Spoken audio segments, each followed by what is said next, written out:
The one thing in the world that I couldn't do, because I could do anything, I couldn't be a mom. They get the clothes right, forgotten to pack the water bottle, and don't worry, we'll buy something in the garage. And I don't know, I think that's definitely been part of me as a father. That feeling when you discover that your spouse didn't know that your oldest child has been homeschooled since kindergarten. And I'm very lucky that I don't have to wake up at night to do anything. If she's home, I'm not changing poopy diapers. I babysit for hours. He says freedom. You were gone for 2 hours and I babysat. And I think is the fact that your child's dressed in like the most ridiculous clothes, odd shoes and this, that and the other. I think that's quite funny. And I saw this dad with his 3 kids. It was raining and it was cold. And the kids were not wearing coats. They were wearing summer clothes and they were wearing flip-flops. Yeah, that makes sense. That's that thing, isn't it? It's the weaponized incompetence of it. I know I didn't learn it from nowhere, but I also had to unlearn it because it never was okay. I thought that my role was to do all these things outside of the home and that the home was, woman's domain. I saw that modeled and even taught as the way it should be, but oh my gosh, is that not partnership? I hit my limit. I started crying. He kept saying that it was fine. Things happen. It's just an accident. He's had a rough day from streaming. He's just tired. Why am I crying? And I said, quote, "It's because I have a liability and not a partner." I screamed that it's because I can't trust him to do anything, that I'm always having to watch him like a child, always having to bear the costs of his mistakes. I can't see you as a partner anymore. You're just another liability in my checkbook. I mean, I see it a lot in dads around me where they just not quite on it, and they just sort of forget things and turn up to school in the wrong PE kit and that kind of thing. And I don't think they're trying to weaponize incompetence. I think they're just a little bit incompetent. I have a question for you guys today. What is weaponized incompetence? I want you to listen to these 2 stories from Reddit and then we'll talk about it. My dad doesn't put groceries away or do the dishes because he doesn't know where anything goes, so my mum has to do everything, including cooking all the food. My parents built the house in the mid-70s and have lived there ever since. Everything has gone in the same place in that kitchen for the last 45 years. I once asked my ex to do the dishes and he washed the plates and bowls but left all the silverware because they weren't dishes. These are just 2 very minor examples of a form of passive aggression whereby one partner in a relationship, and I'm sorry to say, but based on studies, is usually a man. Not always, but usually the man acts more inept than they are in order to get out of doing their fair share of work regularly. Now, don't get me wrong, both men and women can display this, and it doesn't matter if you're in a hetero or homosexual relationship, doesn't matter. This can happen to anyone. But this is a form of passive aggression, or sometimes just full-on aggression, called weaponized incompetence. This might be in the form of simply saying something like, "Oh, she does most of the cooking because she's better at it," despite the fact that if they wanted to, they could just learn. Or it might be when a partner does a poor job with cleaning a room or the dishes, or they purposefully miss something out in the hopes that their partner will complete the job for them. Or in some cases, the partner might be so frustrated that they turn around and just say, "Oh, you know what, forget it. I'll do it all myself in the future." We also see it in the form of partners, again, mostly men, who won't do something unless they are asked directly to do it, and even then they need detailed and specific instructions, or they won't do it properly or at all. Take a look at this video from TikTok where a woman is literally having to not only write out a shopping list for her partner, but also provide pictures and diagrams to make sure it's all done correctly.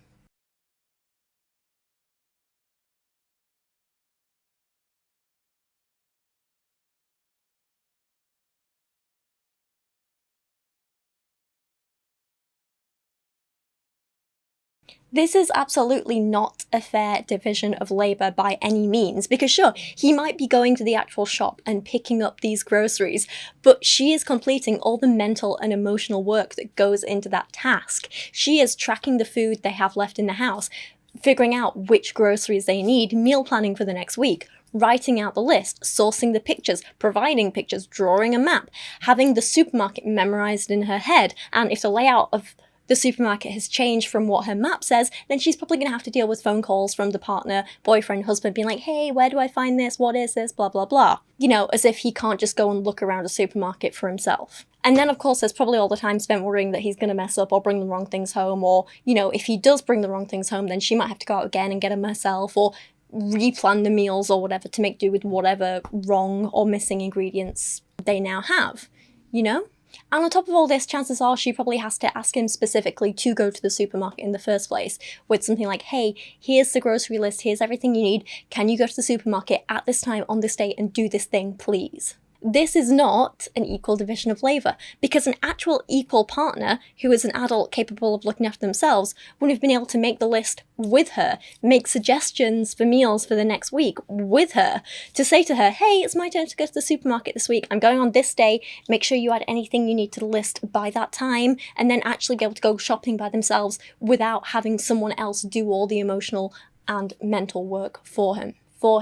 Women in general provide so much invisible labour that men just either aren't aware of or don't care about, or some of them, sadly, use their knowledge of this as a weapon to be even lazier and take advantage of their partners, as we're going to see later in this video. The emotional labour of having to manage your partner's time and what they do, and deal with their sometimes on-purpose incompetence, is often less laborious than just doing it yourself in the first place, which is why a lot of women then also end up doing the bulk of visible labour as well, even though, as well as still doing the invisible labour.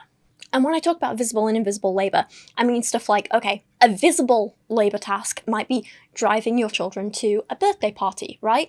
But the invisible tasks there are making sure they have clothes ready in advance for it, RSVPing to invitations, calling other parents, picking up birthday presents for the birthday kid, remembering who the other kids are in your child's class, remembering who their best friends are, remembering what things these friends like in order to pick out a good birthday present for them, remembering if the other kids in the class have allergies or health conditions or something like that might affect what present you get them. It's making sure your kid is writing birthday cards to the friend in their class. It's making sure your kid knows that they're going to a birthday party and getting them in the right mindset. And, you know, it's all that sort of stuff that happens beforehand. That's the invisible labour because it's so important and it's essential, but no one ever really considers it or the toll it takes on a person to do that stuff. Gemma Hartley wrote about some of the stats behind this in her book Fed Up, which we're going to discuss in more detail later and throughout this video, along with a few other great books. But she found, and I quote, a 2011 study in the UK found that 30% of men deliberately did a poor job on domestic duties so that they wouldn't be asked to do the job again in the future. They assumed that their frustrated partners would find it easier to do the job themselves than deal with the poor results of their half-hearted handiwork. And they were right. A full 25% of the men surveyed said that they were no longer asked to help around the house, and 64% were only asked to pitch in occasionally as a last resort. She goes on to write, a similar study conducted by Sainsbury's in the UK found that women spent a whole 3 hours per week on average redoing chores that they delegated to their partners. The list, where men fell short, left little ground uncovered. Doing the dishes, making the bed, doing the laundry, vacuuming the floors, arranging couch cushions, wiping down counters were all areas of complaint. 2/3 of the women polled felt convinced that this was their partner's best efforts, so perhaps it's not surprising that more than half didn't bother nagging them to do better. Nagging in quotation marks. We'll come back to the connotations of that word later, don't worry. She writes of the women, they simply followed their partners around and cleaned up after them. And I would argue that even if this is their best efforts, which we know in a lot of cases it isn't, it's still not good enough. They're grown adults. They can learn how to take care of themselves like the rest of us have to. We need to stop infantilizing men and assuming they're all useless, because they're absolutely not. Don't worry, we're going to be discussing all of this in this video. The problems, why they arise, what they are, how they manifest, and also maybe potential solutions for it as well. I mean, I don't have a solid solution, but we can throw back and forth a few suggestions, right? But first, let's talk about the specifics in terms of childcare and being the default parent. So one of the ways we see weaponized incompetence manifest most prominently is when a couple has kids. Now, of course, I have no experience with this. I have lived with an incompetent man who treated me more like a mother than a partner, so I have experience with that, but I've not experienced the kids side of things, and I never will because I'm a child-free woman. So I turn to listen to people who have been through this, who are wives and mothers whose partners have or continue to not do their fair share of labour, and many of these women have written books about it, which I found and read, because that's what research is. All studies show, in general, women are consistently doing more childcare than men in heterosexual relationships. Take a look at these stats that were put forth in Darcy Lockman's book All the Rage, Mothers, Fathers, and the Myth of Equal Partnership. She writes, fathers who work long hours have wives who do more childcare, while mothers who work long hours have husbands who sleep more and watch lots of television. Working mothers with preschool-age children are 2.5 times likelier to get up in the middle of the night to tend to kids. Fathers with babies spend twice as much weekend time engaged in leisure activities as mothers. Fathers do not feel their privilege. Data from 335 employed married parents suggests that women perceive the distribution of housework and childcare activities to be significantly more unequal than men perceive it. She goes on to write, the stark reality is that only when husbands are unemployed and their wives earn all the income, that the ratio of mothers to fathers' times in childcare almost converge. The most egalitarian caregiving arrangement is between sole breadwinner wives and unemployed husbands, though even that earnings arrangement fails to reach parity. The women are still doing more in those cases, if you can believe it. Darcy goes on to write, in homes with stay-at-home fathers, mothers continue to take on more managerial care of their children, otherwise known as scheduling and keeping track of stuff. Women who report that they do more childcare than their husbands are 45% less likely to describe their marriages as very happy than women who say responsibilities are shared. Another study, which Rodsky wrote about, found that men who stood up for their fair share of housework prior to having kids significantly cut back their contributions after kids by up to 5 hours a week. So what that finds is that when there is more housework to be done, more physical, emotional, and mental labour to be done in terms of looking after the house and looking after a child, men actually cut back on what they were doing overall. So instead of both partners' overall work increasing, it's like, let's say the disparity is like this. Women do this many hours, men do this many hours. After kids, when the overall workload goes up, women were still going up, and yet men were doing less. Make it make sense. Right, Coops? Do you want to come say hi? Come here. Good girl. Hi, gorgeous. When are you going to start doing housework, Okay, fine, you're too pretty for it, I understand. And the thing is, some men are completely aware that they're not doing their fair share, and they just don't give a damn about it.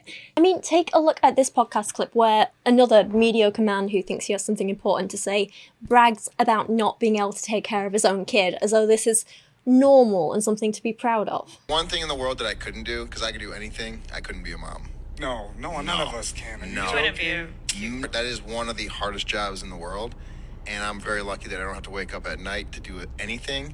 If she's home, I'm not changing poopy diapers unless I'm in a really good mood, or there's two at the same time. 2 poopy diapers at the same time, I will do the male poopy diaper. Right. Because I know the plumbing better. Gemma, can you verify this? Or?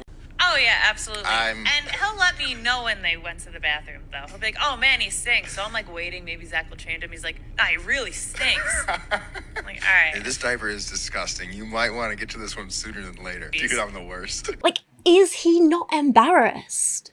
And this is so common that sadly so many women have just started to accept this. It's just oh, well, this is just the way things are. This is just the way men are, So in researching this book, I read a book called A Better Share by Morgan Cutlip. And I hate to say it, but I was pretty unimpressed by it. There were some interesting bits in the beginning, but as the book went on, I had feelings. Like many women, Morgan has experienced an unfair balance of physical, emotional, and mental labour in her relationship and family, and she is very aware of this. Like I say, she wrote a whole book about it. She's aware that it happens. Except, instead of being like, this is unfair, how do we fight back against it? It so often seemed like her conclusions were just like, oh, but this is just how men are. It's a natural thing. As women, we need to suck it up and not be resentful of it, otherwise we'll stop having good sex with our husbands. Here's how to stop being resentful and speak to your man nicely without him ever having to change that much. It was very frustrating to read in places. Some of the ideas were good, some had me very frustrated. She also just had plenty of stories of her husband just being completely useless. And it just seems like she has a miserable, miserable life. But, what do I know? And her conclusions to these stories of her husband messing up were usually like, so here he messed up and then he did this and these were the negative consequences, so let me explain how this was actually my fault. And I'm like, I'm sorry, what? How is this your fault? It's infuriating to read. Let me read you 2 examples. It's a little long, but I think it's worth it. So Morgan writes, one of my rock bottom moments with the mental load occurred when our 2 kids were toddlers. I was at my wit's end. I looked at Chad, the husband, and said, just take them somewhere, I need to be alone. For fairness, since Chad doesn't have his own book to defend his position, I almost never asked this. He was willing, maybe passively willing, but willing nonetheless. But I just didn't make my needs known very well. That day I did, and he decided he would take the kids to the community pool and I would meet them in a couple of hours. My big mistake was agreeing to meet them. I should have just enjoyed some time to myself. I promptly disappeared and probably sat and stared at a wall for the next 30 minutes while they prepared to leave the house. I'm just going to cut in here. So we're already seeing, you know, she's exhausted, he's not doing much. And instead of being like, why didn't he ever take the initiative to look after the kids himself, to give me some freedom? She's like, well, it's my fault because I never asked, you know, in fairness, I never asked. Like, you shouldn't have to ask someone to take care of their own kids, you know? She goes on. So she has a break. And by break, I mean she just stares at a wall in silence because she's so mentally exhausted. And she writes, as I walked up to the pool, it's as if time slowed and the kids sensed my very presence, like the velociraptors in Jurassic Park hunting down their prey. As they saw me approach the large metal gate, their heads snapped towards me and their faces immediately shifted from glee to misery. I saw their mouths open and braced myself for the onslaught of tears and complaining I was about to encounter. These were some very unhappy kids. Effie looked up at me and groaned, I'm starving, followed by Roy's, I'm so hungry. Turns out, Chad didn't pack snacks, towels, or a change of clothes. He did take sunscreen, so at least we didn't have 2 cranky lobsters on our hands. So he begrudgingly agreed to take the kids out and look after them for the afternoon, yet took nothing that they needed because he had no idea what their needs were because he's not a parent. I mean, he's technically a parent, but he doesn't do any parenting. It's frustrating. It gets worse. And this is where she starts to blame herself for his mess, his mistake, his lack of responsibility. She writes, for sure, he had responsibility here too, and he thought the community pool provided towels like a luxury resort or something. But that's not the point I want to draw from this story. The point is that I had packed the diaper bag, the water bottles, the snacks, the towels, and the change of clothes every single dang time, which meant that these tasks were never on Chad's radar. I realised I had single-handedly taken on the lion's share of the kids' stuff for so long that this guy didn't even know that snacks were the #1 rule for toddler survival. Men are really good at holding onto only the most relevant information in their mind and ditching the rest. Think about it. Ever notice how when you verbally list items for the grocery store after 3 or 4 items, they tell you to just make a list? So, to summarise there, this husband can't look after his own kids for even half an hour, and that's all it was just half an hour at the pool, during what was supposed to be her one and only rest period, probably like for the week. And it ended up, that small period of rest, actually causing this woman more stress and hard work afterwards, and she somehow still thinks this is her fault because, well, men just don't know how to remember that much stuff. Men can't do this. Men, and it's my fault because I took on too much. So, you know, he never needed to learn because it's my fault. Like, how is she making this all her fault when he's the one lacking the skills? He's the one who's never bothered to learn how to parent his own kids. He's the one who couldn't look after them properly. This isn't her fault. It's so frustrating. This isn't her fault. No one just inherently knows how to be a parent, right? And I mean, I say this as someone who obviously doesn't know how to be a parent, but I guess I can at least relate with like having Kyra because, yeah, I had a dog growing up, but it's very different when you get one of your own and you're the sole person responsible because all of a sudden you're like, oh God, I have this whole little life in my hands. Like, how the hell do I do this? Again, no one inherently knows how to take care of a dog. No one inherently knows how to be a parent. You often have to do research before you bring this other life into the world that you're going to be looking after, you know?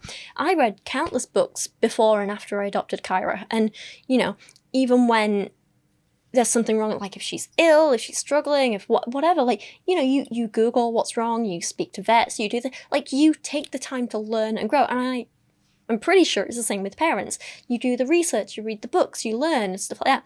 But again, it's not something a person inherently knows. And the problem is a lot of women do, when they're pregnant or they're expecting a kid or they're going to adopt a kid or whatever, will often take the time to read the books and learn the stuff and speak to the mums, and they're proactive in learning and seeking knowledge. But not as many men do that. In fact, a majority of them, studies show, don't do that. And in this story here, this husband did not do that. He chose not to learn this stuff, and that is on him and him alone, not the wife. You're his wife, not his teacher. You don't need to hold his hand every day and say, this is how we live life. And what I mentioned there about like him giving her time off, but actually just causing her more stress afterwards. I found another example of this while I was writing this script. I wasn't even looking for examples for the video. I was just browsing Reddit out on the balcony and stumbled across this and was like, well, I'm screenshotting because, you know, it's relevant. This post says, am I the bad guy for refusing to clean up after our future baby during my wife's me time? My wife and I have been discussing how we'll handle parenting when we have kids, and we've hit a disagreement. She believes that I should share the responsibilities of feeding and cleaning the baby, especially when she takes an hour or two of me time each day. I fully agree she deserves that break. Parenting is exhausting, and I want her to have that time for herself. But I told her that during that time, while I'll absolutely look after the baby, I don't think I should be expected to do things like clean up poop or spills. You know, actually looking after the baby. My reasoning is, if I were having me time and something urgent came up, like needing to go buy milk or handle a work emergency, I'd take care of it myself rather than ask her to step in, so I expect the same. I'll watch the baby, but if there's a mess, she handles it once she's back. My view is that I'm fully handling the financial side, earning, providing safety, a roof, etc. And she's the full-time caregiver. Then we each have our domain. Of course, things like teaching values, spending time, emotional support. All of that is a shared responsibility. But I don't think the physical caregiving should be equally split if the other partner is already carrying a different full-time load. Except your job isn't full-time, is it? It's like, what, 40 hours a week? She sees this as unfair and says I should take full responsibility during her time off, messes and all. I see that as her asking me to take on part of her domain while I'm already handling mine. Am I the bad guy for saying I won't clean up the baby during her me time? Yes, of course you're the bad guy. This is horrific. Like, ugh. Because what you're doing here is you're not actually giving her me time. You're not actually giving her a break. You're not giving her a period to rest and relax and just, you know, not have any responsibility. What you're doing is you're just delaying the work and stress and letting it build up so it's worse when she gets back. So any time she has off for me time is actually just spent her worrying, oh God, what state is the baby in now? Oh, what's happening to the baby? Oh, what will I have to do when I get back? Oh, what a mess is it going to be? Because she can't trust you to actually look after the kid. So that's not a rest and relax time. That's a worry time. That's more responsibility afterwards. She's not going to come back to a baby in the same state that she left it. She's going to come back to a baby in a filthy, stinky nappy who is grumpy and upset and probably needs a bath and might have a rash because you've left it in a soiled nappy for so long. It's going to be grumpy, it's going to be upset, it's going to be more work for her afterwards. And you're not only causing more stress for your wife, but you're potentially harming your child. And why? Because you're lazy and incompetent.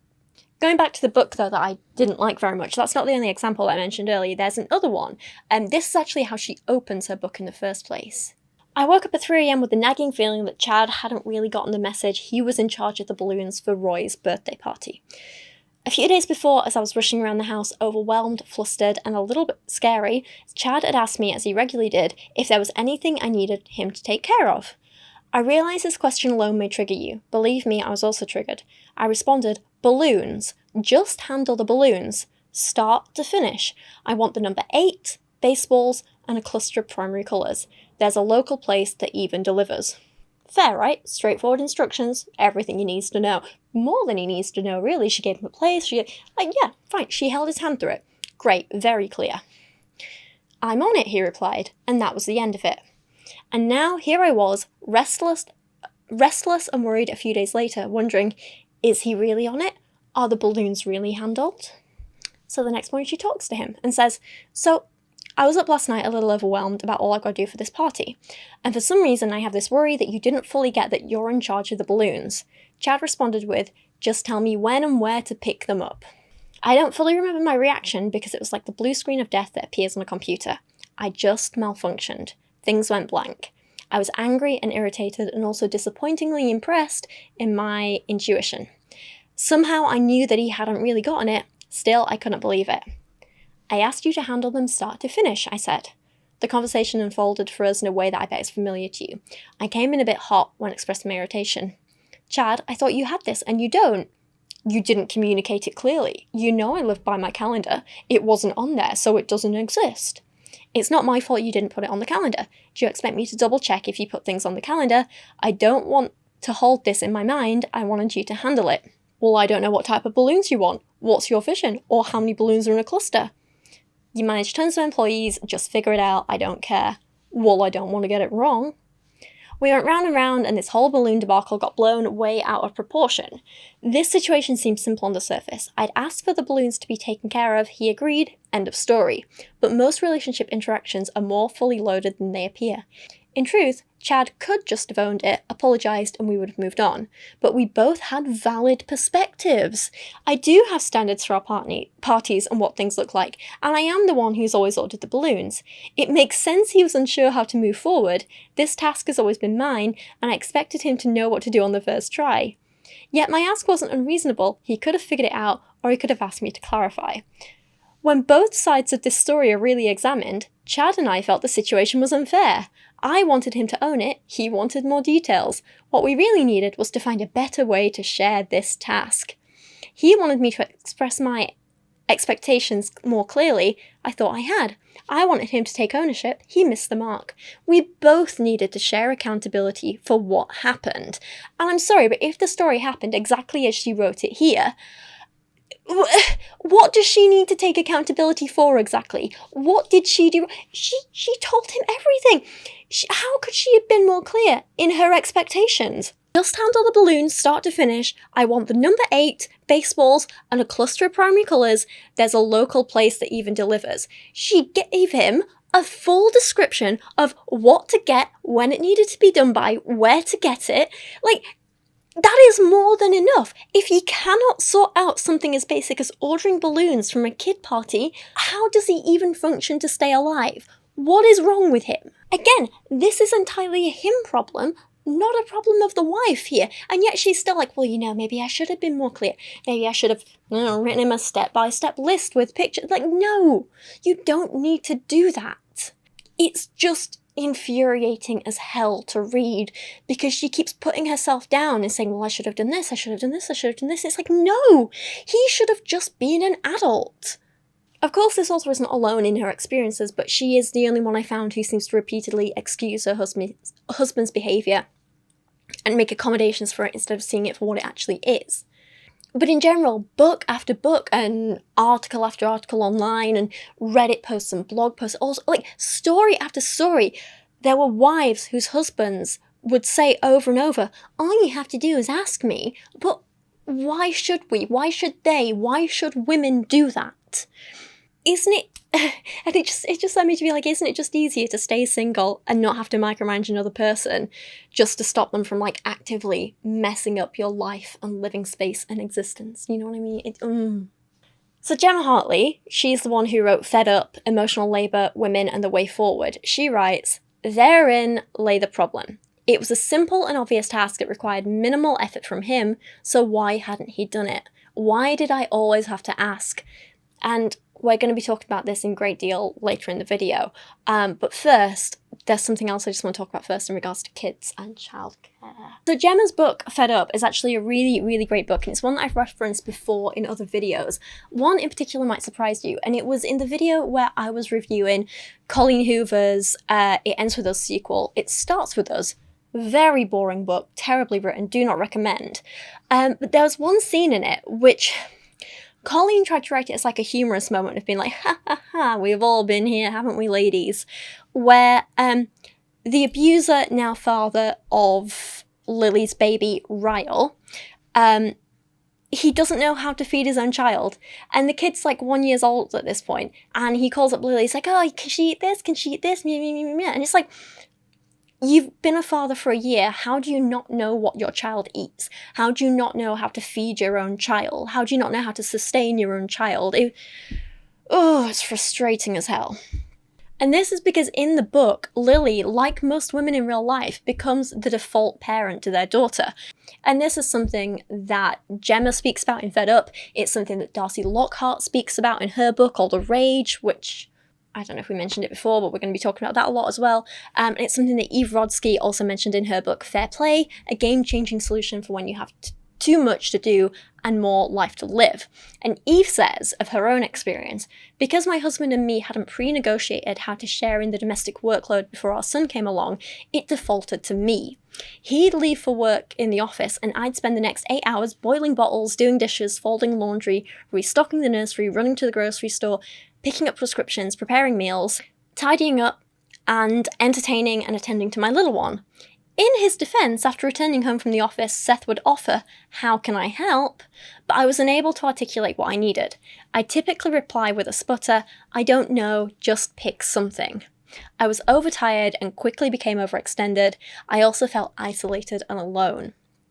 And that's a theme you'll see throughout this. She also points out, according to the most contemporary research, women still do the bulk of childcare and domestic work, even in two-earner families in which both parents work full-time, and sometimes even when the mother earns more than her partner, which is what we spoke about in the beginning of the video. Gemma Hartley had a similar experience to this, and again, I think I told one of her stories in that Colleen Hoover video, but she had an experience when she was pregnant with her and her husband's first child, where she was like going through the registry and like trying to figure out what they needed and everything like that. And they came across bottle drying racks, which apparently is a thing parents need. I wouldn't have a clue about it either, no idea. And neither did she, and she was so mentally exhausted. She was like to her husband, she was like, "Oh, for God's sake, I don't know what we need, if we need it. You just decide on this. This is your one job. You figure out the bottle drying racks." Except he wouldn't, because he's annoying. And she writes, "I asked Rob to make the decision, and he flat out wouldn't. I don't know, you're the one who knows these things. You know what we need more than I do." Except that I didn't. And what I did know had much more to do with my personal research than some magical mum knowledge I was endowed with upon conception. Mums don't innately know what the next step looks like, from what to put on the baby registry to how to diagnose common infant illnesses to what questions we should ask our doctors, but we learn. We put in the hard work, the time, the research, even when we don't find these things necessarily compelling or interesting, because if we don't, who will? And again, like I say, this is what I had to learn with Kyra. And I know it's not the same. I know there's probably less to learn with a dog than a baby, but I'm just saying, like, I can relate. It's not innate knowledge, it's something you learn and put the effort in because you care about their well-being. And it just confuses me so much that there's so many men who want to have kids, but they don't want to do this basic part of looking after them, you know? Gemma went on to write, "Pregnancy was physically exhausting, but perhaps even more mentally and emotionally draining. Rob was there for support when I asked him to be," notice that again, "but the details, anticipating the needs of a child not yet born, were mine to worry about. I was the one tasked with carrying around this encyclopedia of new information in my head, hoping that pregnancy brain wouldn't make me forget any of it. Rob could have read the baby books. He could have looked up the articles on what to get for the baby, or how to prep and freeze homemade purees, or how to make DIY padsicles for my recovery period, but it never even crossed his mind. He didn't need to educate himself on these things. I'd educated myself for the both of us." And that's the massive thing here. Women are taught from such a young age that we have to learn this stuff. We have to figure it out for ourselves. Whereas men are just taught to get others to do it for them, you know? And it's not biology. It's not that women are innately better at this stuff and men just, you can't expect it of them. They're not built for it. Like, it's not biology at all. It's pure socialization that's made us this way. And because of that, we're left with attitudes like what Gemma writes here, saying that for mothers, being the primary parent is a given, for men, it's extra credit. She goes on to write, fathers-to-be don't take on the same emotional labour responsibilities very often, and we accept that as normal, for God knows what reason. We allow this line to be drawn between us, helper on one side, responsible party on the other, even before the baby's born. We're responsible for the knowledge, the worry work, and the untransferable growing of a tiny human, and we're told to enjoy it. We're subject to the cultural myth that all the emotional labour we do in preparation for a baby is natural, and therefore not real work. Just to sum up everything I've kind of said in this section already, I've got a few more videos and TikTok clips I want to show you of what this looks like in practice, especially when a lot of the kids are older, right? Watch these clips. These are parents who don't even know basic information about their own kids. A man who, the last video is really annoying. He married this woman when she was like, or they met when she was like 17 or something, and he's in his 40s, and it's creepy as hell. Age gap, predatory, kind of groomy. Groomy is that word? Anyway, you know what I'm trying to say. And now they've had 2 kids together, I think it is, and he just makes her do everything, and he's really misogynist. It's horrible, horrifying. But listen to this, he thinks he's babysitting his own kids. Watch these before I get more flustered. That feeling when you discover that your spouse didn't know that your oldest child has been homeschooled since kindergarten, and he's now in 7th grade. Yeah. What is your son's birthday? No, that's a good one. That's a really good one, because I don't know. You really don't know his birthday? No, I don't know his birthday. Do you consider you guys pretty close? Yeah. What is your daughter's favorite subject in school? Social study. Is that true? No. What grade is your daughter going into? 9th grade. What's the name of your daughter's school? Ash Creek Elementary School. No. River Creek. No. Something Creek. No. What color are your daughter's eyes? Brown. All right, let's look. That is incorrect. They're blue. I have a brown-eyed daughter, though. What is your daughter's birthday? May 17th. Oh, no, it's the 14th, and I don't know what year. Can you name your daughter's teacher? Mrs. Jones. Nope. Mrs. Moore. Is not Moore? Nope. That was my elementary school teacher. Can you name their teachers? Of course I cannot.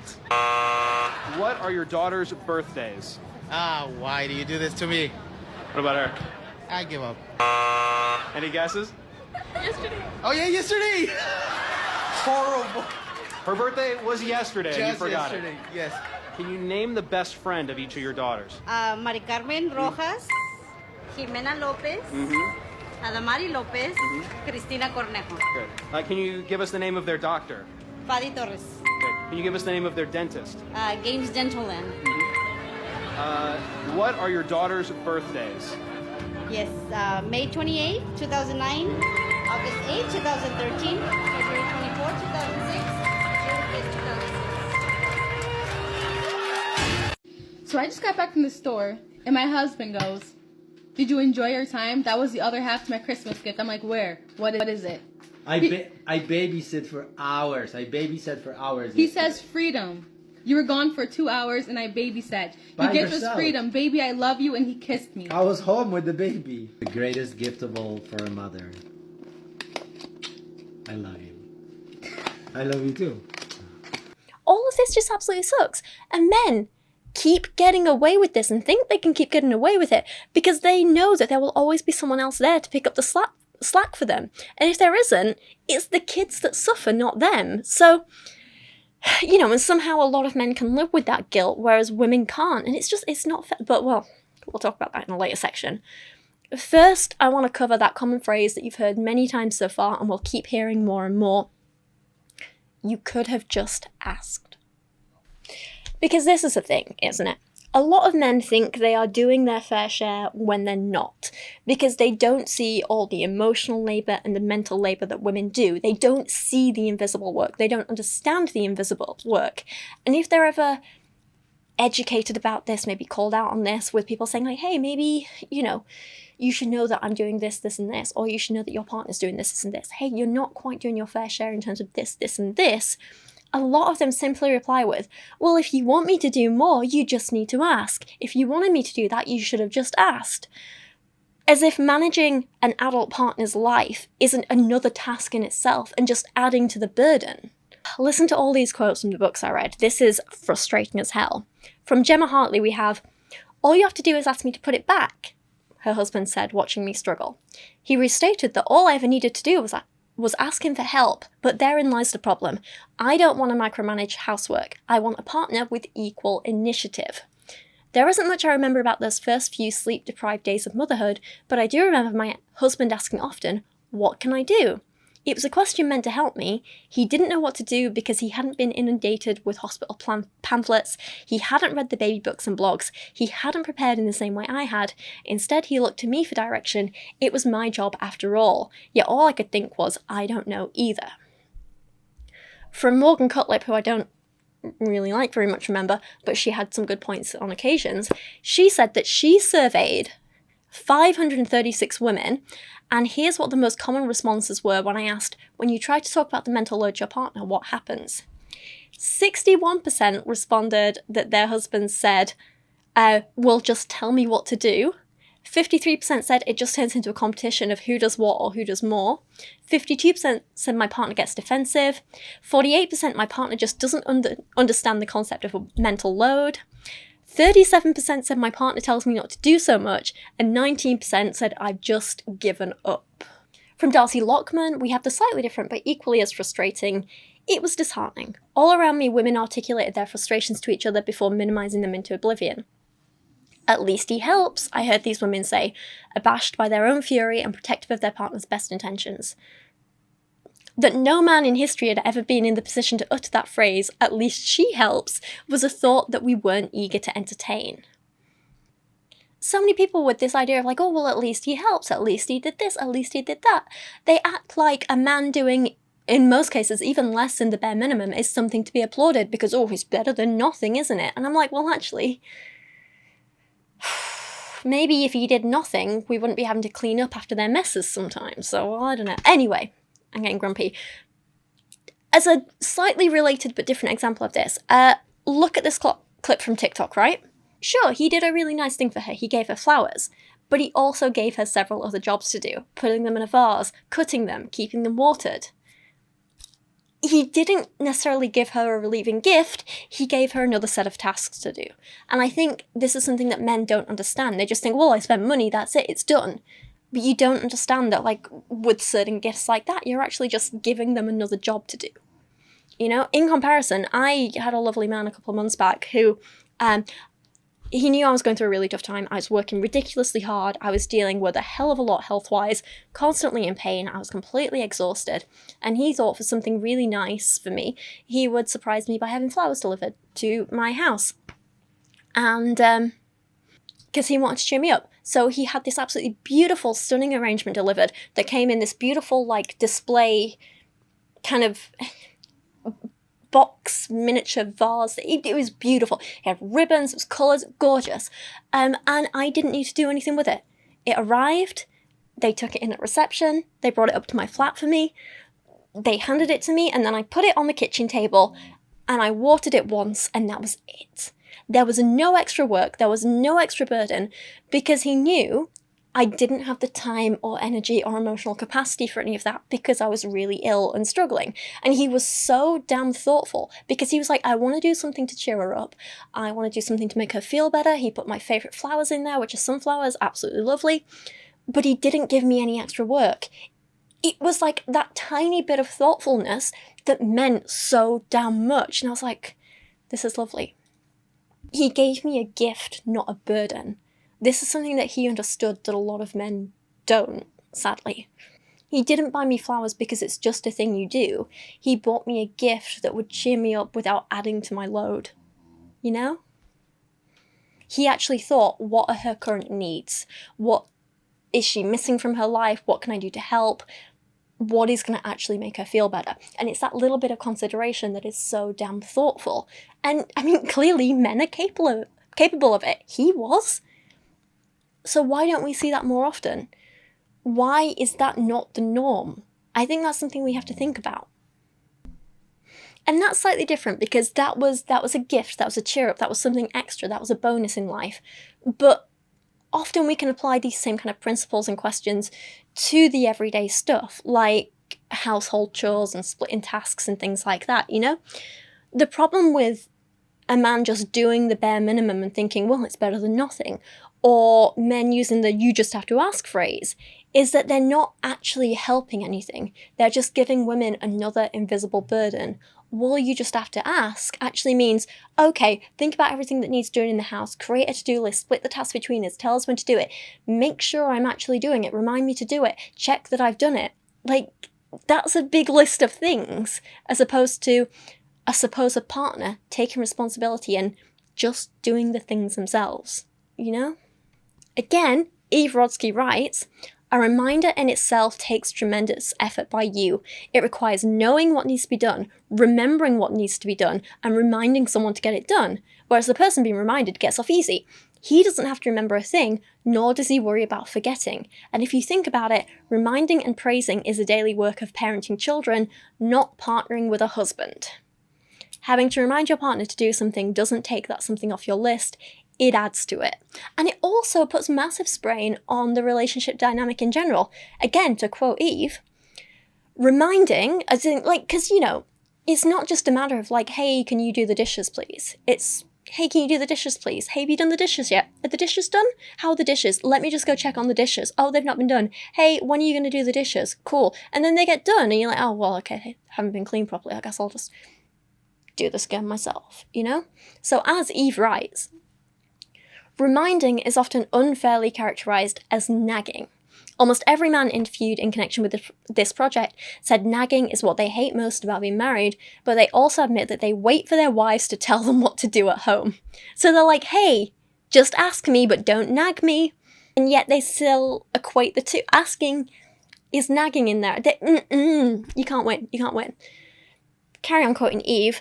It's not a partnership if only one of you is running the show, which means making the important distinction between delegating tasks and handing off ownership of a task. Ownership belongs to the person who first off remembers to plan, then plans, and then follows through on every aspect of executing the plan and completing the task without reminders. She speaks for her own husband. Seth could see I was struggling in my new role, but he also felt constantly nagged. He made efforts to extend a hand, but ultimately retreated, because he just thought, well, I can't do anything right. Gemma Hartley also explores this by saying there's often added pressure to, like on the woman in particular, or the one delegating, which is usually the woman, to ask in the right way, otherwise you're just setting up an argument. She says, delegating in many situations requires repeating requests, which is often perceived as nagging. Sometimes it's simply not worth the effort of asking again and again, and continually asking in the right tone, and still risking being called a nag, so I just do the task myself.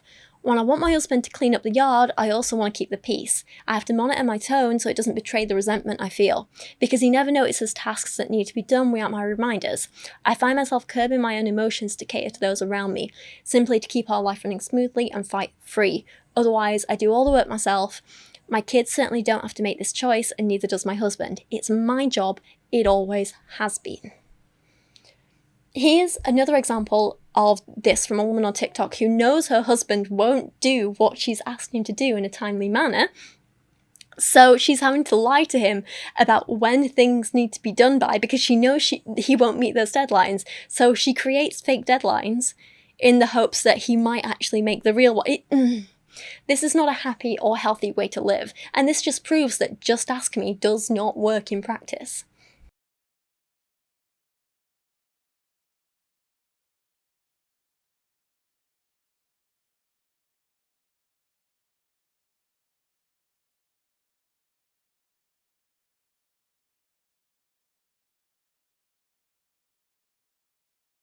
If a person, in these cases a man, would actually just take responsibility for their life, their home, their family, they would know what needed to be done, when it needed to be done by, and how to do it. They wouldn't have to wait for a woman to nag them. There would be no nagging. They'd just get it done, you know? It'd simply be a, hey, I'm doing the washing today. Oh, cool, I'll put it away when it's dry. By the way, I've added it to the shopping list. Cool, I'll make sure I grab it when I go to the shop later. It'll be here when you get back from taking the kids to parents' evening. Cool, I'll let you know how parents' evening is. delegation, everyone doing their own thing, working together. No one is being like, do this and do this and do this and do this. Have you done this? Have you done this? Do this. Have you done this? You know what I mean? No one nagging, no one in charge of everything, no one person carrying the entire mental load. Both know the cumulative responsibilities, and the load is split equally between them in a flexible way. But what about the people who say it's not even a real problem? I think one of the biggest frustrations I felt when researching this video was seeing that most men don't even acknowledge that this is in any way an actual problem.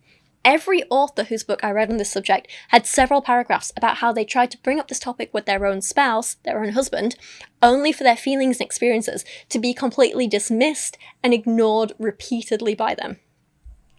Eve writes about encouraging women to make their invisible work more visible to their husbands, only to be told this story. I started CCing my husband's work email account every time I sent a note to the school, the coach, the paediatrician, the family dentist, the house cleaner, vet, and so on, so that he could see all that I'm handling when he's singularly focused at the office, reportedly Anne from Michigan. And what happened, I asked. He told me to stop jamming his inbox. Meanwhile, Eve tried the same with her own husband, and sent him a list of saying, hey, just so you know, these are all the things that I do in a day. I do this, this, this, this, this. She created a whole list, bullet pointed out for him, sent it to him, and he sent back an emoji of a monkey covering his eyes. Like, you know, just one monkey. Not even the courtesy of the full trio. Regardless, I got the message. He didn't want to see, hear, or speak of it. Gemma similarly wrote, even having a conversation about the imbalance of emotional labour involves emotional labour. My husband, despite his good nature and admirable intentions, still responds to criticism in a very patriarchal way. Forcing him to see emotional labour for the work it is feels like a personal attack on his character. It gets to a point where I have to weigh the benefits of getting my husband to understand my frustration against the compounded emotional labour of doing so in a way that won't end in us fighting. You've seen a pattern here. Darcy Lockman wrote of another woman trying to bring it up with her husband, only to be told, well, I do a lot more than other men, which she points out basically means, yes, our arrangements are unfair to you, but that's a lot of women, so suck it up. Back to Eve's writing, and she suggests that one of the reasons men don't want to talk about this stuff is because, and I quote, when I try to explain emotional labour to my husband, it sounds to him like I'm saying you don't care at all. He hears that I don't appreciate the work he puts in, but his response ignores the extensive emotional labour that goes into the way I live my life. We usually don't go near the heart of the problem. It's why my conversations about emotional labour have always been so cyclical. I try to talk to Rob and we don't see eye to eye. The emotional labour of the conversation becomes too much to me, so I instead talk to other women who will understand. So she doesn't end up talking to him about it because it's too draining, too emotional, too difficult, so she keeps on suffering more and more and more. It is, like she says, a cyclical problem that gets worse and worse and worse. But, okay, I get it. I've spoken a lot about this from women's points of views, the women who wrote the books, the women they've interviewed, shared a lot of story from women. What about the men? What are men saying? Well, I couldn't find any men who've written a book on this topic that I could find, but I did find a couple of Reddit posts from men who were so adamant that it's not like they're doing this stuff on purpose, they just can't help it. It's not weaponized incompetence, it's just real incompetence, and we should pity them for that. Or something like that. Apparently women should just have to adapt to suit their weaknesses, which aren't actually weaknesses, and should never be called weaknesses. It's just who they are, okay? This guy says, my girlfriend keeps accusing me of weaponized incompetence when I screw up a task. I am genuinely just dumb. Help. Hi Reddit. I'm facing a situation in my relationship that I could really use some advice on. My girlfriend has been accusing me of what she calls weaponized incompetence when it comes to tasks she asks me to do around the house. For those who might not know, weaponized incompetence is when someone pretends to be bad at a task to avoid doing them. However, I'm not pretending. I genuinely struggle with these tasks and often make mistakes, but my girlfriend thinks I have ulterior motives. I'm really not doing this on purpose. Sometimes I just don't get things right. I want to improve and have offered to fix my mistakes and work on getting better at these tasks, but she seems convinced that I'm just trying to get out of doing them. How can I communicate to her that my mistakes are genuine and not intentional? I really want to resolve this and show her that I'm committed to doing my part. Here are 3 examples. Bear in mind now, this is a 31-year-old man, right? 31. Cooking, for example. She asked me to help more with the cooking. Also notice that. She asked. He never just does his stuff himself. She has to see what I mean? So she asked me to help me with cooking. I've tried following recipes, but I often end up either overcooking or undercooking things, sometimes even mixing up ingredients. It's not for lack of trying, but I seem to mess up more often than not. Another instance is with doing laundry. I've accidentally mixed colours with whites a few times, which resulted in some clothes getting stained. I genuinely didn't realise it would cause a problem, and now I'm extra careful, but the mistakes have made her sceptical of my efforts. Like, I don't get how you can keep making that mistake a few times. No one is a level of colourblind that they can't tell the difference between white and any other colour. I also tend to misplace things around the house, like not remembering where I put the remote or her keys, even though I was the last one to use them. It's never intentional, but it adds to her frustration and feeds into her belief that I'm avoiding responsibility. Thanks for any advice in advance. There's a summary, and then he says as an edit, I do many other chores around the house. We have an even workload. I might even do more. I don't know why everyone's so horny for me to be a lazy, useless man, but that's not the case. Gonna stop replying to these comments for my own sanity. And I find it interesting that he really believes he does more around the house when he's admitted that, like, he only does stuff because she asks him to, she asks. Like, he's completely ignoring that mental load and that emotional load that she's carrying. He says the things he does are things like, I do our shopping, which I bet means he physically goes to the shop, not he does the meal prep, the planning, the shopping list, the everything else, you know? He says, I fix mine and her things that break, I dust, I fix and keep our cars running, I sort and take out the trash, I feed and clean our cat's litter, I also do all the outside maintenance and yard work, so it's not like I'm doing nothing. And yes, I do make stupid mistakes a lot, I have my whole life, it's not only there. And this is what I mean on the shopping thing. He says, well, actually, there's a lot here that's a little bit annoying. One commenter replied saying, if you're doing the shopping,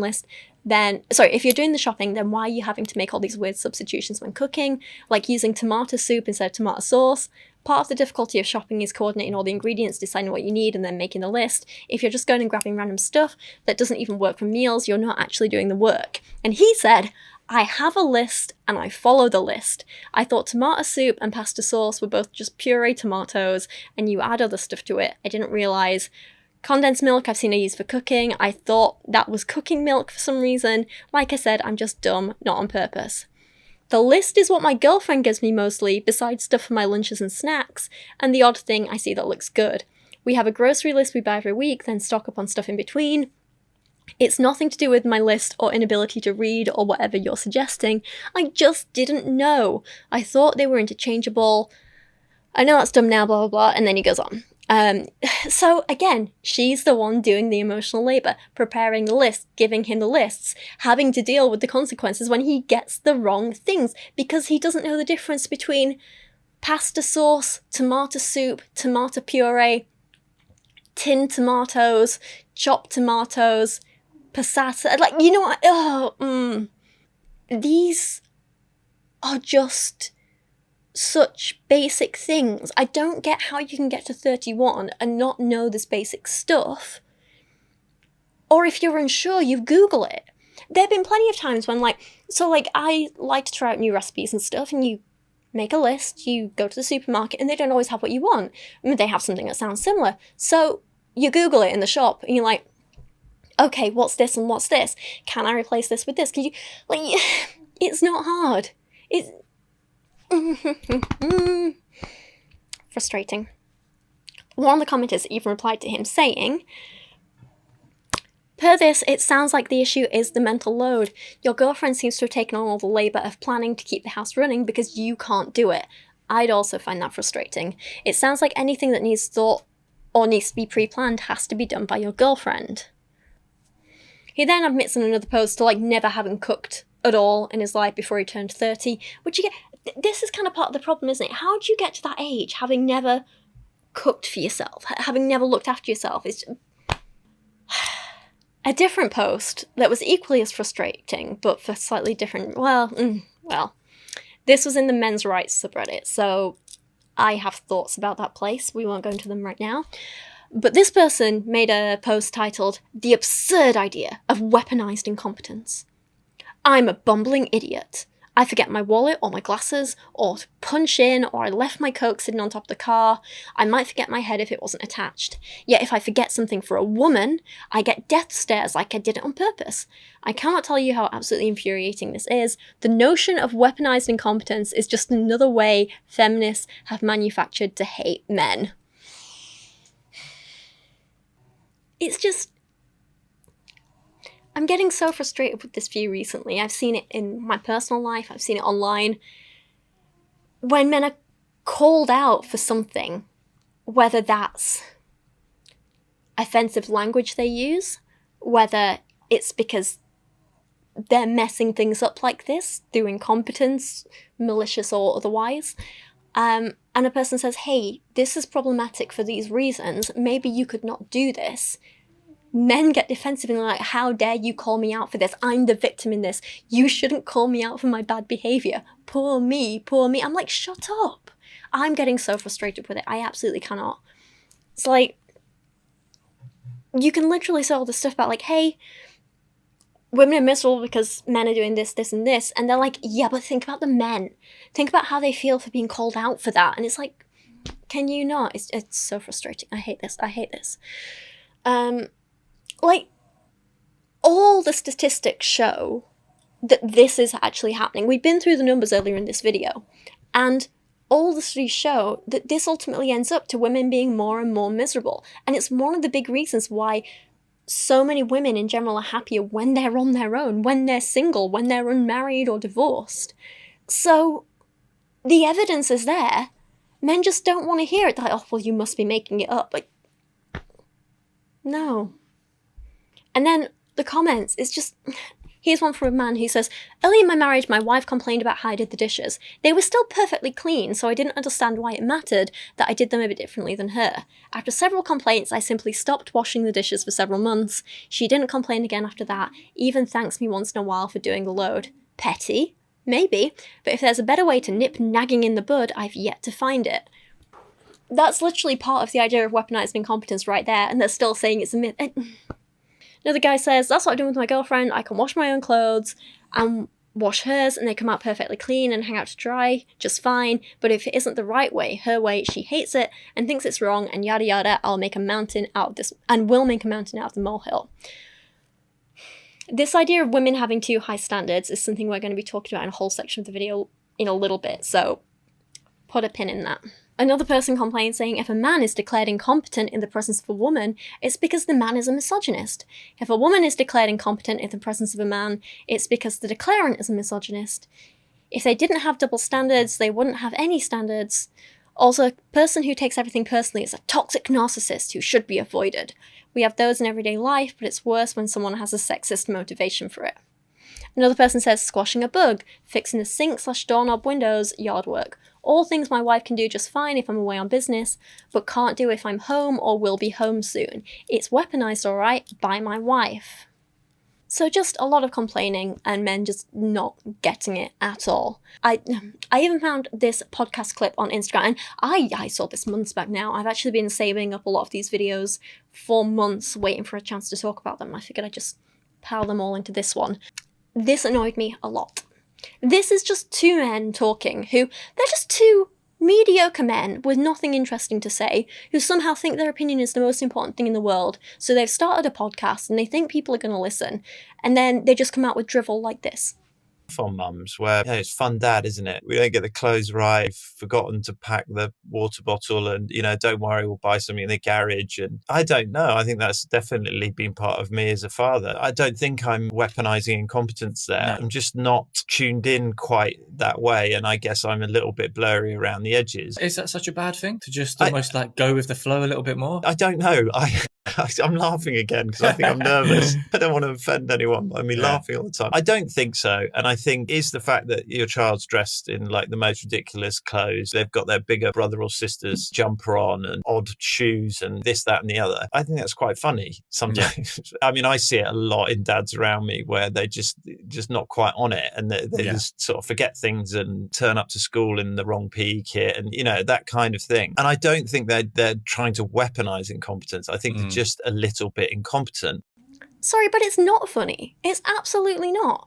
Because chances are your incompetence is going to harm your kids. Like, if you're not able to match shoes or give them the right fitting clothes or put them in stuff they're comfy in, like, that might be funny to you. But if your kids are uncomfortable or unhappy or they get teased by their friends, like, they're the ones who are going to suffer here, and I don't find that funny. People like this man just don't seem to ever consider anyone else's needs and well-being, and they never put them before their own, it's not even their own well-being, their own ease, their own laziness,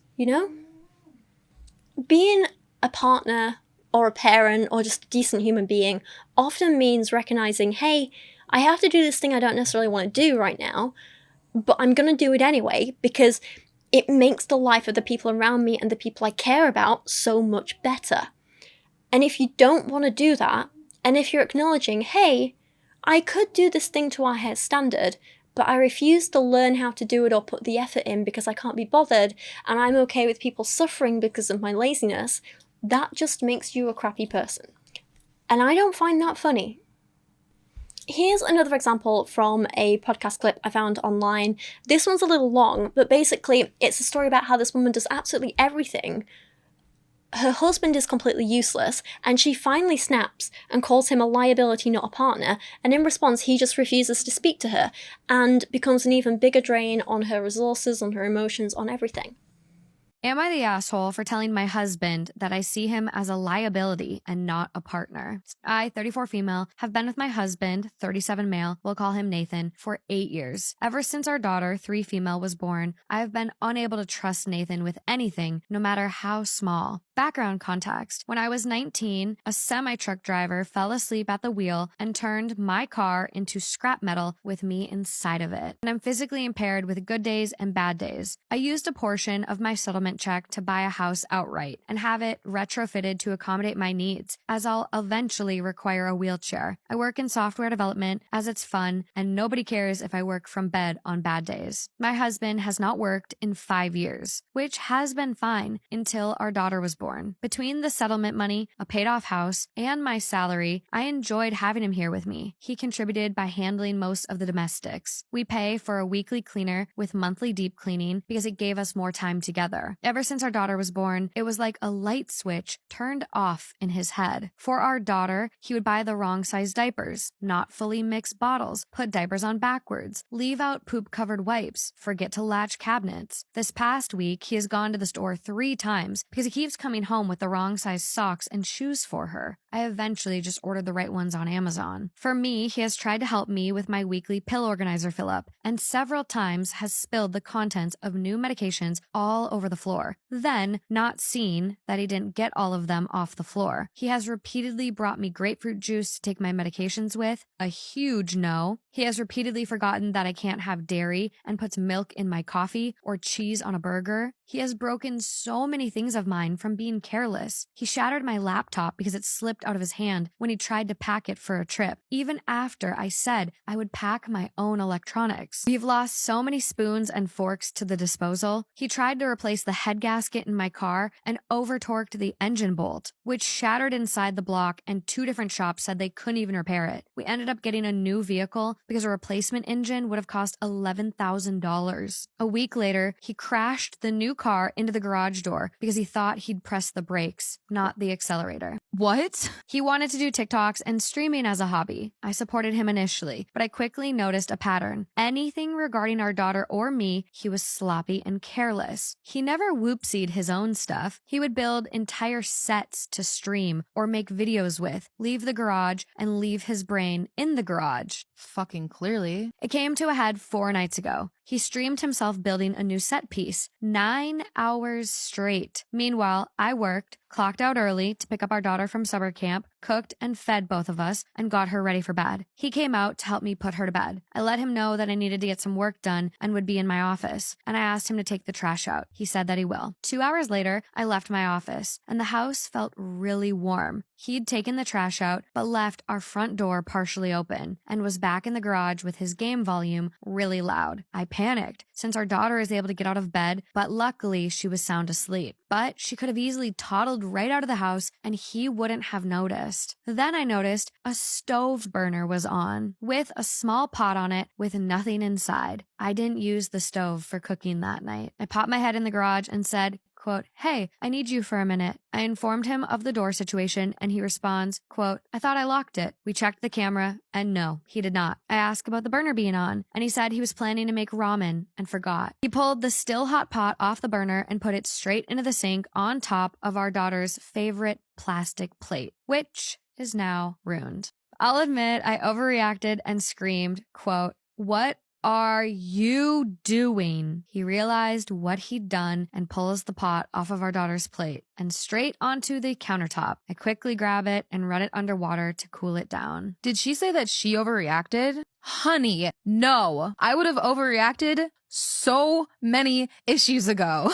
I tell him I can't tonight. I can't deal with him. I'm taking my meds and going to sleep. He gets a cup from the cupboard and sets it straight onto the burner that had been on. I hit my limit. I started crying. He kept saying that it was fine. Things happen. It's just an accident. He's had a rough day from streaming. He's just tired. Why am I crying? It's just a cup. We can replace it. The anger hit. She can replace it. You clearly can't. The anger hit. Not just OP, but Lauren too. And I said, quote, "It's because I have a liability and not a partner." He said, quote, "What the fuck does that mean?" I screamed that it's because I can't trust him to do anything, that I'm always having to watch him like a child, always having to bear the costs of his mistakes, that every time I get careless and think I can trust him to be an adult, I'm always the one getting fucked over. I then said, quote, "I can't see you as a partner anymore. You're just another liability in my checkbook." He immediately stormed out of the kitchen and went to bed. In the morning, I told my husband that my mom would pick up our daughter from summer camp and offered to watch her for a week. He said,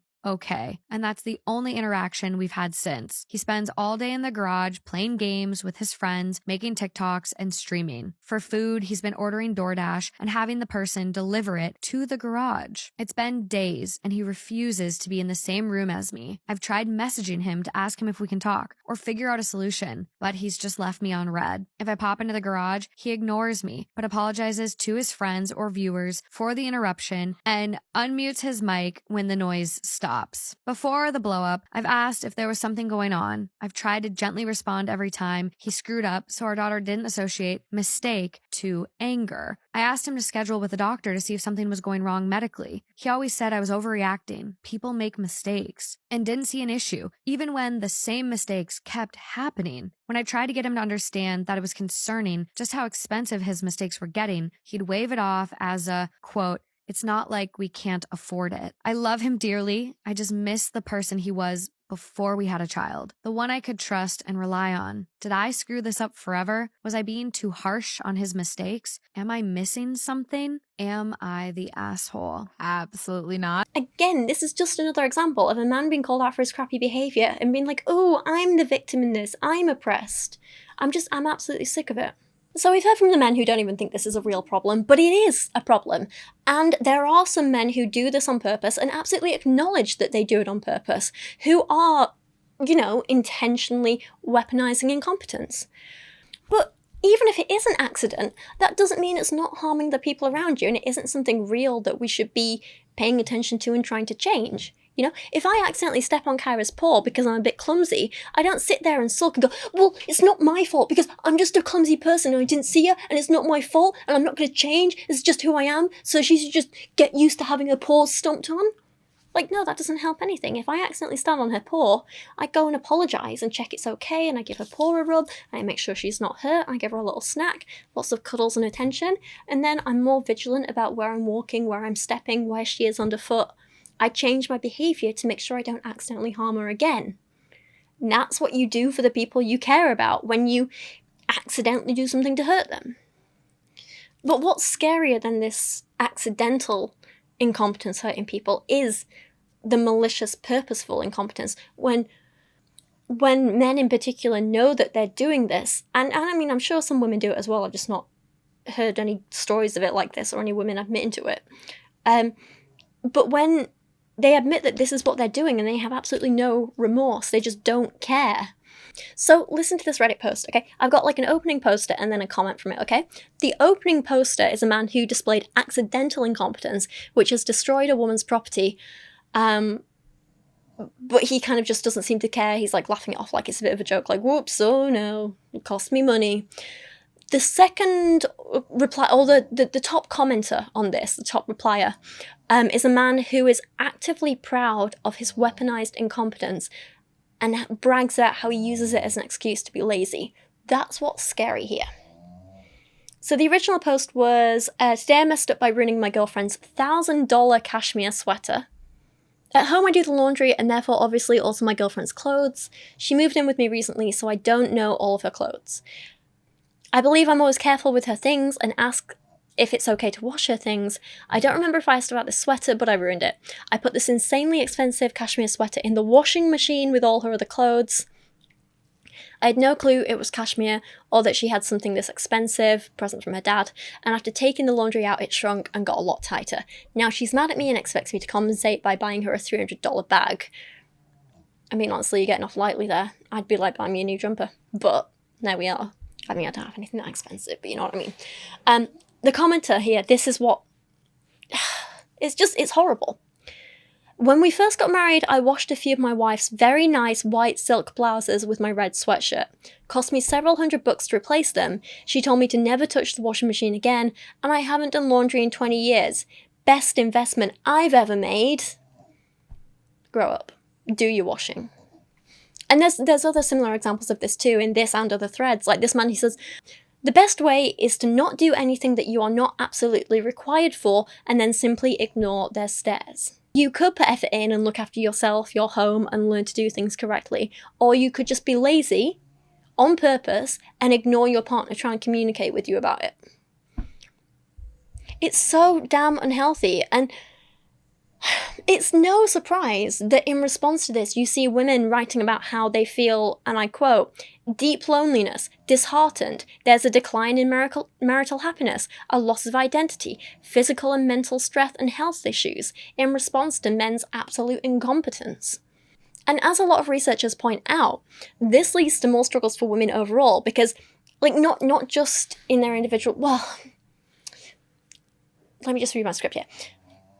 If a woman is stuck having to think about how to look after the entire family by themselves, then they have less emotional, mental, and physical energy to put into things that they might want to do, like education or work and careers and other areas of their life, which is half the reason why there is a wage gap, for example, because women simply don't have the time to put in, for example, overtime or take extra training or educational courses that men can take, because women are shouldering even more of the load at home.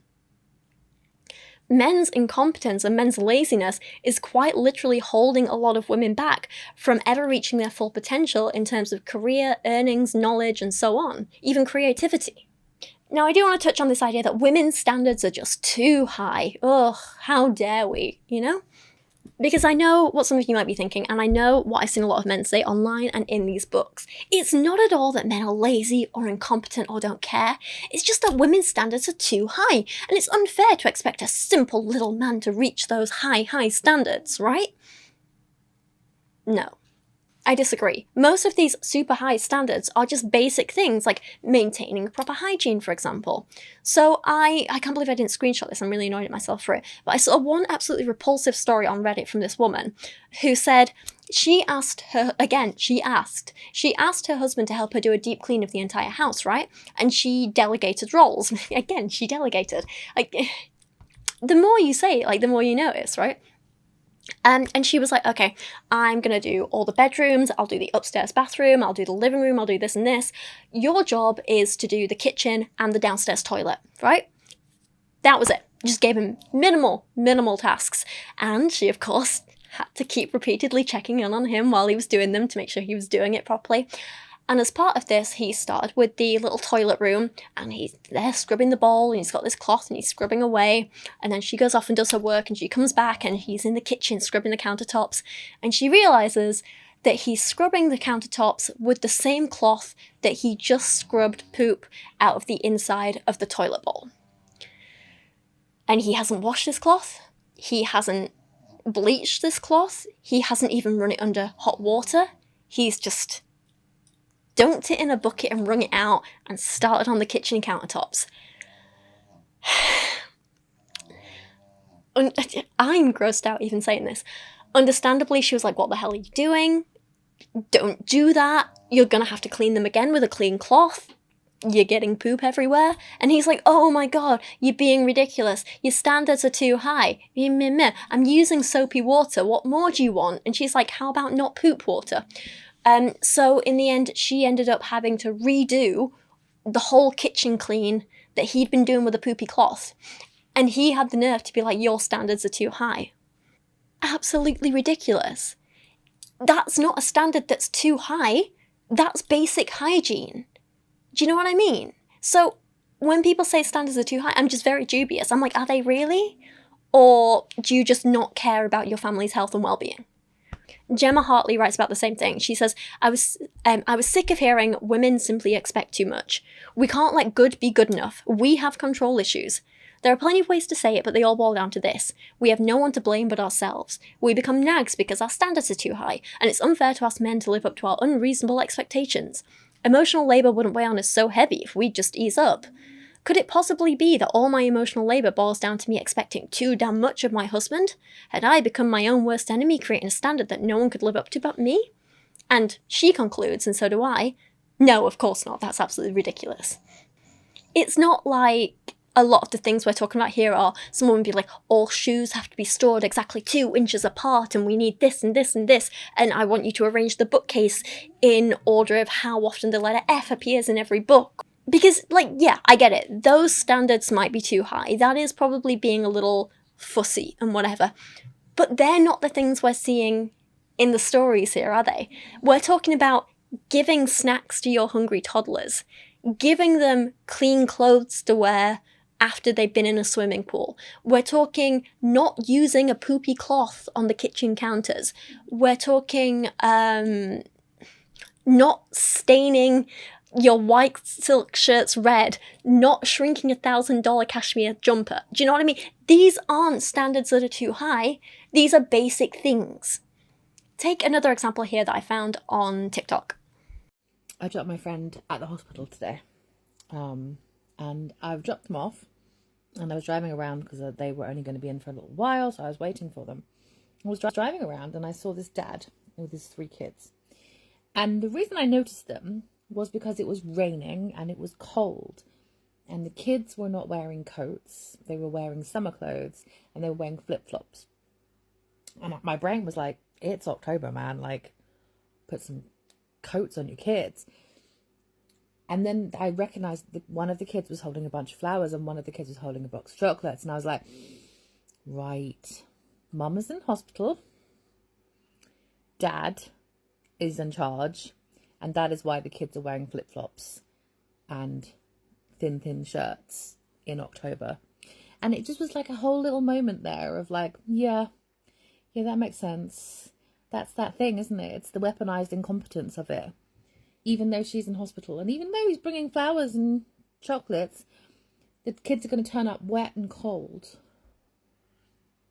to see their mum in hospital, and she's going to be sitting there going, oh, I better get home, like, make sure they get freaking coats on in October. This reminded me so much of the dad in the other clip laughing about not knowing how to get his kids dressed, or making them wear non-matching shoes, or in this case flip-flops in the rain and whatever. They can play it off as like, oh, well, the mother's getting them dressed in this way. It's too high standards. I don't need to meet that. Blah, blah, blah. It's not a big deal. It's not important. And you can laugh it off as being like, whoa, what a funny joke. But it's not, is it? Like we said before, flip-flops in the rain and no weather-appropriate clothing aren't just funny, silly things.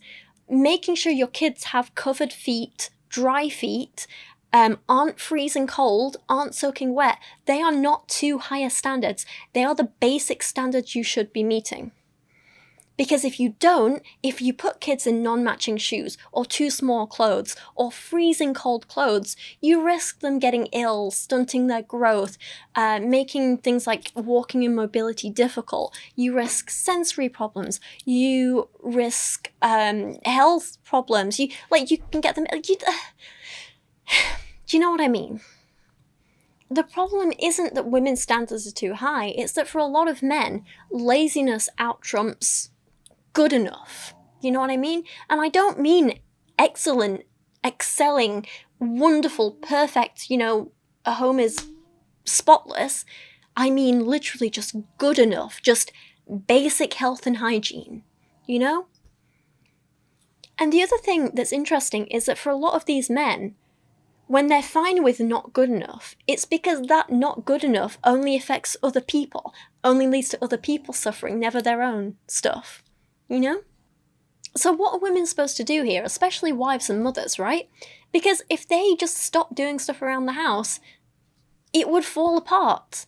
If they just stopped doing things and let men take over with their not good enough attitude, their kids would be eating off poop-covered kitchen counters. And surely they can't just do that. So what can they do? What can women do? Because that's the big question, isn't it? So Gemma Hartley, again, I know I'm quoting her a lot, but these are some really good books, and I think they're interesting. I'll leave them linked in the video description if you want to check them out. I put a little Amazon list together of a bunch of intersectional feminist books that I find interesting and useful, so I'll leave that link below as well if you want to check it out and just get some introductory reading to a whole bunch of topics, from just like basic feminism, covering everything from like social issues, relationships, sex, language, all sorts, really. It's interesting stuff. Sorry. Anyway. So Gemma Hartley actually suggests that as women, we can't keep holding men's hands and doing everything for them, because this is how they never learn, right? And I think that's absolutely fair. She says of herself, "The ways in which women cling to maintaining rigid standards is what sociologists call maternal gatekeeping, and what we refer to pre-baby as simply perfectionism. Through that," she says, "we actively discourage men from becoming full partners at home because we truly believe we can do everything better, faster, more efficient than everyone else. Yet this level of perfectionism can be exhausting, and it dissuades those men who would help from even trying. I don't leave room for mistakes, and because of that, I don't leave room for progress. Then again, when I do, I've been let down." She goes on to write, "The truth is that my constant meddling and unintentional undercutting were exactly the things holding Rob back from taking on emotional labour with confidence. He knew I didn't have full faith in him, and that mistrust led to self-doubt. He needed to figure things out on his own, and to have the time and space to come to grips with his competency before he could feel confident in taking on the emotional labour that had so long been my domain. He had to see for himself that he could rise to the challenge without me waiting in the eaves, silently or not so silently, judging his performance against my decades of experience. Now that he knows his capabilities, we can work from a place of equality and decide what balance works best for us." And this does make sense. It absolutely does. Just trust men a bit more, right? Give them an opportunity to make mistakes and grow, because that's how we had to learn, right? As women, we did it a bit younger, but that's how we learned. Don't just let them get away with doing it badly once and then never again. Let them make their mistakes and learn from them, as long as they are actively learning and growing, right? Problem is, what about when this doesn't work? What about, the wife in hospital whose husband had to step up and look after the kids, and he still wasn't good enough because he left them cold and wet in the rain? His incompetence then wasn't just him making mistakes and learning and growing, it actually led to his kids suffering. What about this next example, right, where this is annoying as well. Husband turns around to the wife and says, like, "Oh, you don't do enough around the house. You do nothing around here." My own issues with men who say that. But, so she turned around and was like, "Well, I'll tell you what then. I'm just not going to do anything. Won't do anything at all. See what happens." And this is what happened.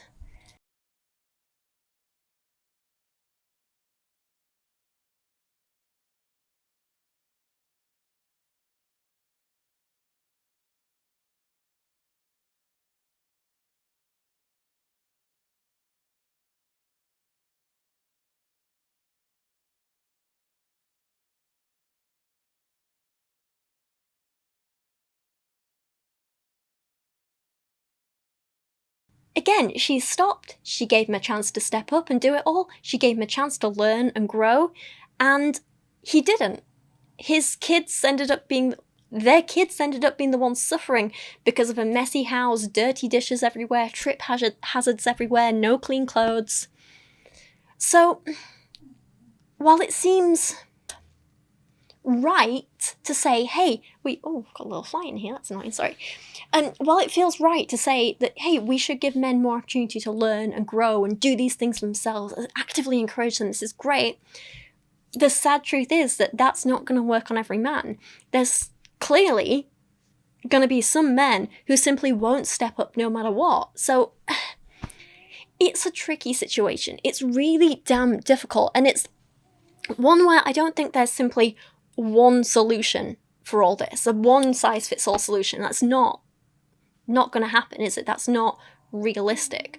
But I do think one of the best things we can do is to keep talking about this topic and looking at how we socialize kids from a young age around gender roles and self-sufficiency and just taking care of the home, you know? We need to make sure that we're not teaching girls that they're the caretakers and boys are the ones who need taking care of. We need to make sure that we're actually teaching kids of all genders independence and strength and curiosity and self-sufficiency and how to figure things out for ourselves, which is of course easier said than done, but I think it's super important. I think that's one of the important reasons for making videos like this and talking about it, because maybe I've opened some of your eyes to be like, oh, well, you know what? At home, maybe I could do a little more in this area. Hey, you know what? I'm going to make an effort to do X, Y, and Z before I'm asked. Or, hey, I'm going to stop asking my husband this and see if he can just take on the responsibility himself. Oh, maybe this has highlighted an inequality here. And, you know, maybe it's going to help you think about things on your level, but also think about how you're speaking to others about these topics, how you speak to, if you have kids, what you're teaching your kids and why. I think it's just something worth thinking about, you know? Overall, though, I do think it's something that we need to address, and not just because it hurts women, but because it does hurt men too. One of the things I've always tried to make clear in my videos is that despite a small subsection of very loud men choosing to ignore it, I, as a feminist, do not hate men.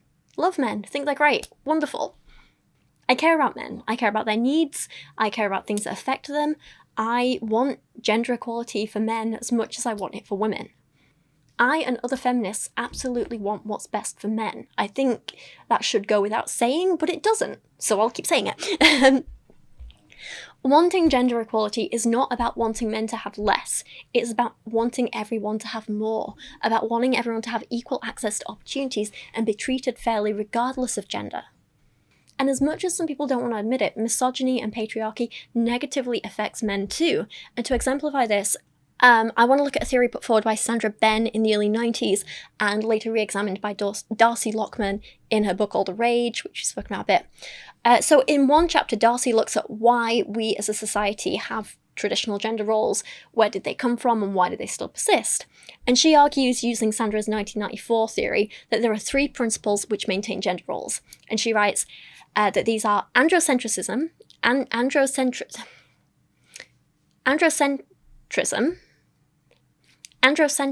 is a belief in male supremacy and the attendant higher status attached to all things masculine.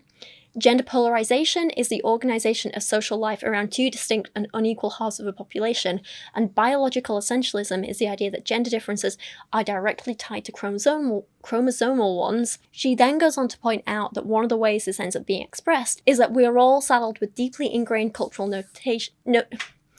notions about what men and women are best at and how they should conduct themselves.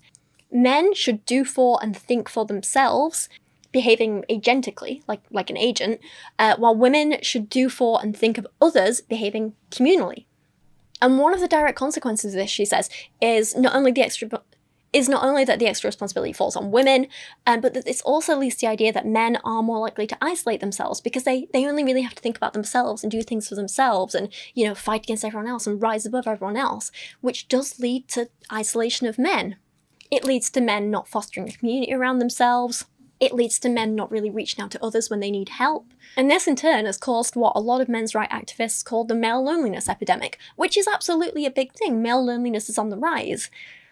But a huge part of it and the cause of it is misogyny and patriarchy. It's these ingrained ideas around what it means to be masculine and toxic masculinity is something I spoke about in my last video as well, you know? It seems strange to me that so many of these male podcasters and alpha males and stuff try to give advice in YouTube videos to other men who, and you know, they literally make money off telling vulnerable men that they can help them. And yet their only way of helping them is by perpetuating harmful myths about masculinity, like the idea that men need to behave a certain way and have certain values to be a real man, when we know a lot of these values are actually the things harming men in the first place. I don't know if that made sense. I think it did. You know what I mean. What I'm saying is perhaps if we stop telling men that they need to isolate themselves, bottle up their emotions, and only take on certain roles in the home or in their life, otherwise they won't be deemed manly enough, then perhaps men would be happier and healthier overall.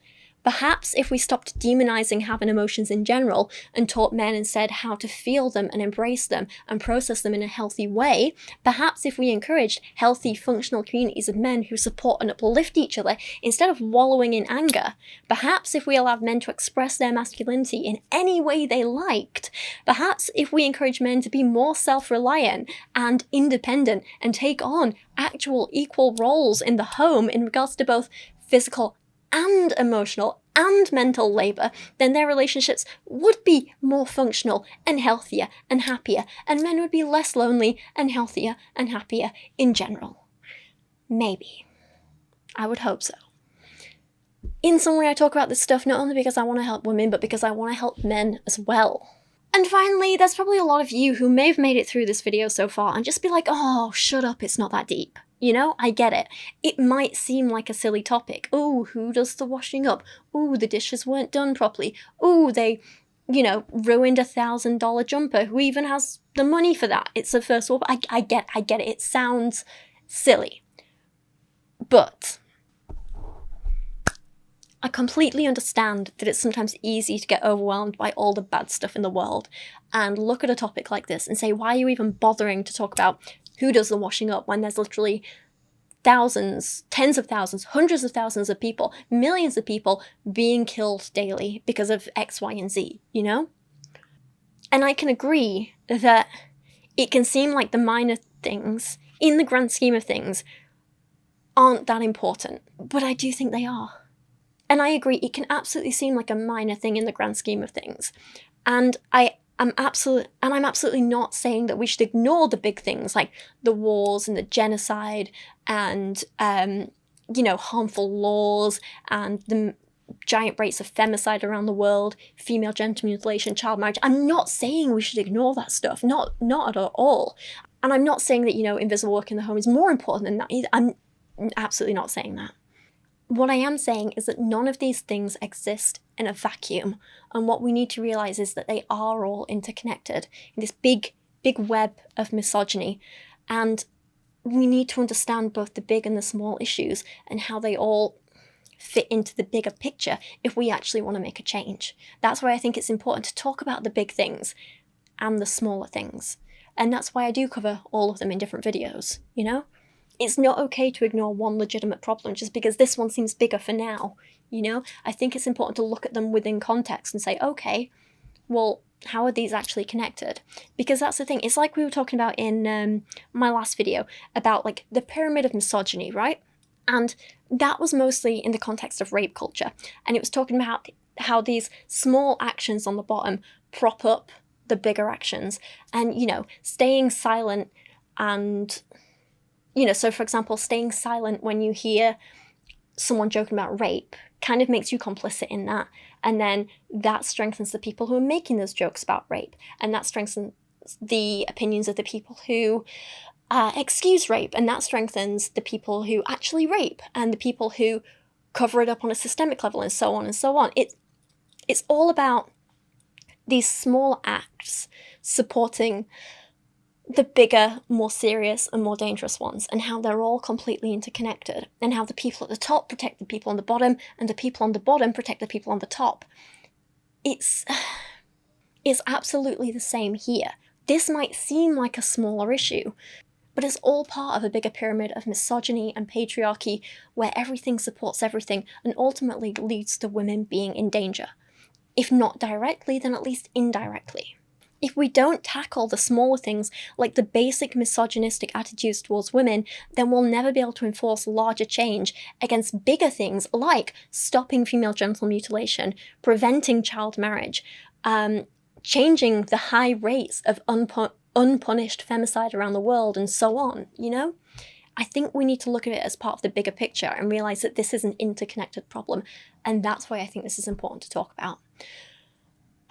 But anyway, thank you so much for watching today. I know this has been big and heavy and been a lot of me talking, but I hope you learned something. I hope you enjoyed it. I know I quoted a lot from books as well, but I think they're really important to talk about, and it's important to get other people's perspectives out there in their words, because these women have experienced a lot of things that I haven't, and I want their voices to be heard as well.